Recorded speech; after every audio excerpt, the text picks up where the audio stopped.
Hey everybody, welcome back to our show. Once again, I'm Felipe Caicedo. And I'm Michael McIntyre, and this is Sports Sports Talk with Mike and Felipe.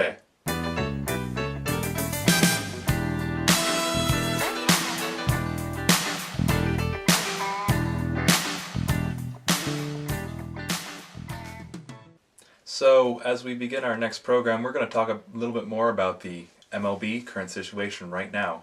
So, Felipe, you want to talk about? We'll start with the American League and what's going on there. Let's just start with the American League East and how the top three teams have basically throughout the season been the same. Mm-hmm. The exception with the Yankees falling off. I mean, they're still in it, but I mean, it could really go either way. Kind of leaning, my personal perspective, is kind of leaning towards the not contender side. Mm-hmm. Boston on top, Tampa still in it. They're back a game, and Baltimore actually back 5.5, which is to me surprising. I thought they were going to be a little bit closer there, but they're still in it.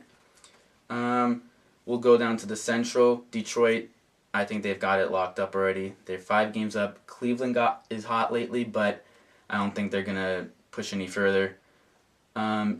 Texas and Oakland.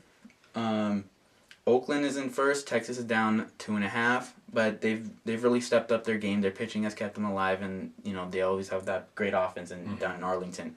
So now, what is the situation now with the National League, Michael? Well, the National League is pretty set, going into October. When you take a look at the NL East, we used to see a Washington Nationals team that was right in it, either in first place or trailing right behind. Well, they're trailing about 14 games back from Atlanta, and Atlanta is definitely taking the division in everybody's opinion. When you're going in the Central, though, the NL Central is one of the disputed, the AL East, let's say, of the National League. You have Pittsburgh currently winning the division by 1 game, St. Louis down 1 game, and Cincinnati pretty much in the same boat. I think 1.5 or 2 games. 2 games. So then the question is, who takes it, the division? And then going into the NL West, and you're going to talk about this, but the Dodgers, we saw the Dodgers in last place months ago, and now they're right up there. I was surprised, looking and seeing that the Rockies, we saw the Rockies, they were the best team in baseball at one point, and now they're in 4th place. It's really interesting to see what has happened in the NL West with the addition of Puig. Yeah, so the really amazing thing about baseball is things, they start off in the beginning of the season, one team's great, and you say, wow, this team might, make a run for it this year. Mm-hmm. Get into August and into September, things are totally different. Mm-hmm. And that's the case here with the NL West. As you saw, the Dodgers in the beginning of the year, they had the second highest payroll behind the Yankees, of course. Yeah. And last place. I mean, they're playing horrible baseball, everything. Colorado, like Michael said, was in first place. Even San Diego was in the mix for maybe getting in first place, making a run for it. Mm-hmm. San Francisco was in it. Arizona is in it. They're still in it. And now Yasiel Puig happened. And the tables flipped. Dodgers have a 9.5 cushion, 9.5 game cushion. And San Francisco in last. Mm-hmm. Closely Closely followed by the Rockies, and everything is just totally switched, and the Dodgers are the hottest team in baseball right now. Mm-hmm. Now, when you're looking at the Central, going back to the NL Central, are you with me in saying that the Pittsburgh Pirates, like every other year, will slump in September? Are they going to slump in September like I think they will? I don't think so. I think this is a different Pittsburgh team because of the experience they have slumping in September. I think they've got it locked up in terms of saying, staying pretty much where they are. Mm-hmm. It's, I think, determining whether St. Louis can battle back into that first place, because they did slump. They got cold after the Yadier Molina injury. He's back now, but we're gonna have to see how close can they get to Pittsburgh. Yeah. I think Cincinnati, in terms of can they get first place, I don't think so. They'll get the wild card. I think the real battle is between the Cardinals and the Pirates. I personally say that the Pirates will be a wild card team. They will slump, but not as much as they usually do, because they're going to get the wild card spot, right? But I just I personally see more consistency in St. Louis.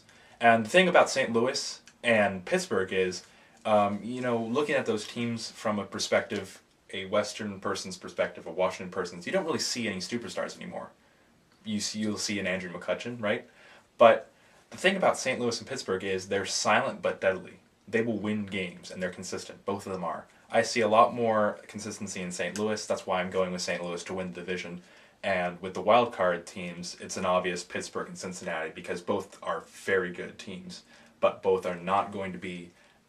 When it comes down to it, it's going to be a little bit more on St. Louis's side just to get that spot and win the division. Those are good points, and I totally agree with those picks, but I really think Pittsburgh is going to hold on to that division because St. Louis, great consistent team. Mm-hmm. I mean, the numbers have been there, every year, mm-hmm. just about the same. But I think the Pittsburgh team they've been through a situation before. They didn't come out on the right side, obviously. Mm-hmm. But this year, I think they've got a more well-rounded team mm-hmm. to keep that first place. Mm-hmm. But it all comes down to how they play against St. Louis later on, mm-hmm. and in Cincinnati in September. Because we're still in August, but we're getting there. Mm-hmm. And overconfidence for these teams, especially for Pittsburgh, especially for Cincinnati too, and maybe St. Louis can be deadly, and for any team, in fact, if you are feeling that overconfidence, you start losing a couple games, maybe even a series, that can really hurt you coming back in September and going into October. Oh yeah, I mean those series are the most important in the whole season. Mm-hmm. I mean you gotta win. You've got to take those series if you want to be in that first place, or even contenders, like Arizona. In this case, St. Louis and Cincinnati pretty much have the wild card locked up. Mm-hmm. Arizona is the closest thing to them. They're 7 games back. If they want to make this interesting, they have to play some really extremely good baseball, mm-hmm. and they have to win some very important series, mm-hmm. and they have to. They just have to play really good baseball. That's the bottom line. The problem with that is that since LA is higher up right now, they are not looking like they're going to go down the mountain. They're going to either go up, or stay. Yeah. So turning back to the AL now, since we haven't talked about that for a while, what are your thoughts about the AL East? You have a lot of good teams, but only one can win the division. Who takes it? Boston is a surprise this year, comparing back to last year where they were, dead awful. Yeah. Tampa is being Tampa, finding ways to win. Losing in the 8th, they end up winning all the time. Mm-hmm. Baltimore is the one that surprised me this year, especially right now. As I really thought their offense and their pitching would have carried them closer in this race. Mm-hmm. Not 5.5 games out, maybe even half a game, 1 game, in that right. range, Right. And they've really to me just a little bit of disappointment in where they are. They're in great position right now, yeah. but yeah. I thought they would play better, especially how Chris Davis was playing. Mm-hmm. They have great defensive outfield with Markakis, Adam Jones. They have one of the best offensive shortstops in J.J. Hardy. Yeah. They have really good pitching. They're always finding ways to win, just like Tampa. Right. But I think the real question is, can Baltimore play up a level and get to that wild card? Because now you have Texas and Oakland. Mm-hmm. And what I said earlier, remember I talked to you before that the 2 wild cards I thought were going to come out of the East. Mm-hmm. And in this case right now, that prediction is on the line, mm-hmm. because of how well Texas has stepped up, mm-hmm. and Oakland is playing Oakland baseball. Yeah. At the moment, it looks like Oakland can definitely be a wild card team. But what I said before is, can Oakland continue their silent but deadly, to put it again, dominance into September? They're going to have to play some good baseball to keep up with Texas. They are also pretty close to even surpassing Texas if Texas has a bad week. But in my opinion, I really think that Tampa is definitely going to take a wild card spot. I don't think they can beat Boston. The second to last series, both of them are going to play is against each other. I think it's a 3-game series, and I think Boston will either sweep or take 2 of the 3, with the pitching lineup that they have and with the current lineup that they have as well. But then that last wild card spot, I think, is one of the tougher things to think about. You have that Oakland team. Mm-hmm. You also have the Baltimore New York series, and I'm going to agree with you that Baltimore will start slumping.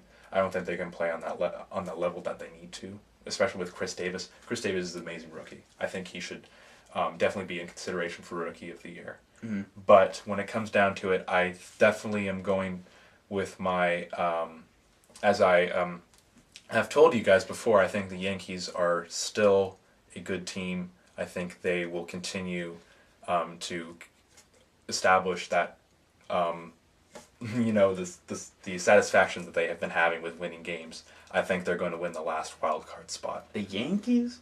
Yeah. The Yankees? I don't know, Michael. The Yankees? It's definitely plausible. They did get Alfonso Soriano, which is a big offensive boost, but I don't think they have what it takes to get to the playoffs. So you think Oakland has more of what it takes to get to the playoffs than the Yankees at this moment? If you were to put Oakland and New York in a game, which I don't think is going to happen. I think they played their games. Yeah. You think that Oakland would beat the Yankees? Yes. I will stand by that 100%. You stand by 100%? Because the Yankees, I think, are very inconsistent. They're off and on. Their pitching is not Their there. pitching is poor. I have to admit, the pitching is poor. CC Sabathia is not being CC. He's really not done well this year. And the Pettit has not done well this year. Hiroki Karuda's the only guy that's really been consistent as a starting pitcher. And Oakland, I think Oakland they have, like I told you before, they have the right guys on the right team. There's no superstars, but they've got, everything works for them in Oakland. I think they just have the better team than the New York But when it Yankees. comes down to it, and we'll close with this, if that situation was to occur, I agree that the Yankees do not have a better pitching staff than Oakland does. Oakland has a better pitching staff. But when it comes down to it, Oakland does, when they score, they will, hit home runs and they'll do the RBIs and this and that. But what I see with New York is they can just do it at any time when they need to. When they're down, they'll find a way to win. They'll walk off. When Soriano was just here, he hit 13 RBIs in 2 games. When it comes down to those clutch situations, I think New York can come out of it better, and they have a better chance of coming out. I want to disagree with that, but, we don't have that much time left, but I just want to say, I think Oakland's a very scrappy team, and they put up, and we live in Seattle, so we view them often. Oh, yeah. And the way they play the way I watch them play against Seattle is, I always get scared when they get runners on base. They get a single, and I think that guy's going to score because they play so scrappy. They just get guys around the bases so easily, and they have a lot of speed and defense, and I think that's what the Yankees don't have. Well, that has been another great episode of Sports Talk with Mike and Felipe, and once again, I'm Michael McIntyre. And I'm Felipe Caicedo. And this has been Sports Talk with Mike and Felipe.